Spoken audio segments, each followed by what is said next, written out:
Ասացիք ձևավորել եք ամենաէֆեկտիվ դաշինքներից մեկը, բայց դեռ պարզ չի վերջերս ձևաչափը նորից Հայաստան դաշինքի ֆորմատն է լինելու, թե չէ, ոնց հասկացա, դրա մասին չեք խոսել, չնայած փոքր խոսել եւ տպավորություն է, որ ՀԱԿ-ն էլ օրինակ հայտարարեց մի որոշ ժամանակ առաջ, որ մասնակցել են ընտրություններին, բայց էլի հստակություն չկա, ինչ որ խմորումներ են, ինչ որ չի ստացվում ընդհանուր կոնսենսուսի գալ քաղաքական դաշտի դերակատարների հետ, թե ոչ, եւ դուք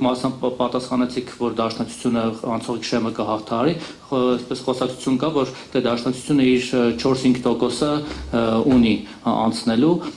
հիմա դուք դաշինքով եք մտածում, թե անհատապես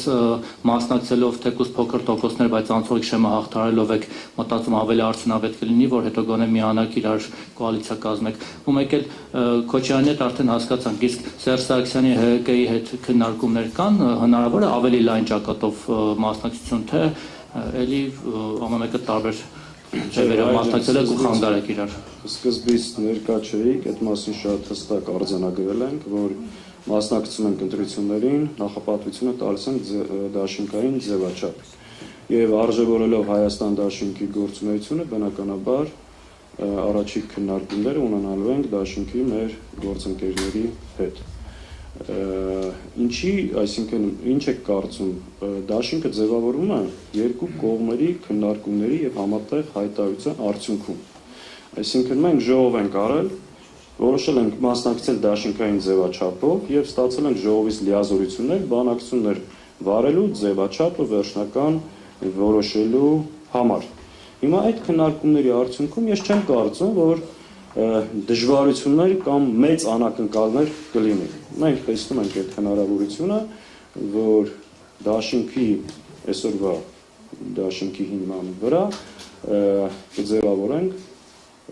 նոր, ավելի ազդեցիկ, ավելի հավակնող դաշինք։ Ենթադրել եք, որ երբ խոսել եք Ռոբերտ Քոչարյանի հետ, որ նախնական դիմացի, որ միակողմանի չլինի։ Նախնական բնականաբար երկուստեք ցանկություն կա, բայց մենք որևէ բանակցություն մինչև հիմա այս ուղղությամբ չենք վարել, որովհետև գոյություն ունի ընթացակարգեր։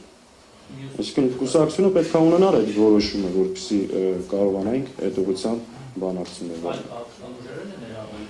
Ես հստակ եմ ասում, մենք առաջինը կխոսենք մեր գործընկերների հետ, ունենանք որոշակի համաձայնություններ, դրանից հետո ընդլայնման եւ մյուս հնարավորությունները կքննարկենք։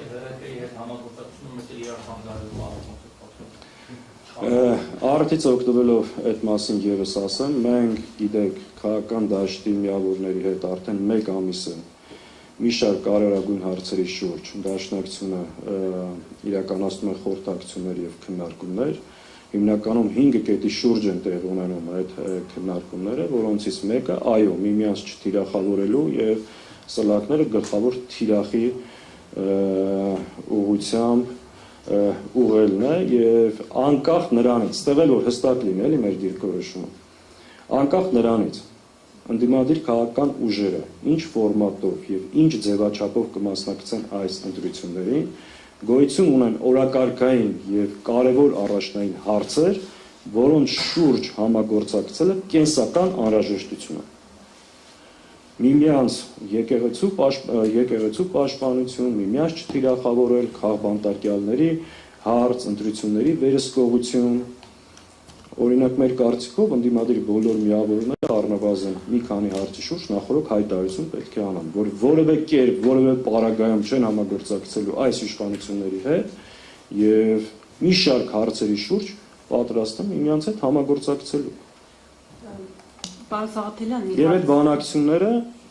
շարունակվում են, դրանք նախընտրական բանակցություններ չեն, այլ ընդդիմադիր դաշտում դիմադրության մեխանիզմներ ձևավորելու եւ այս բռնաճնշումներին դիմագրավելու համար։ Պարոն Սաղաթելյան, Լուսավոր Հայաստան կուսակցության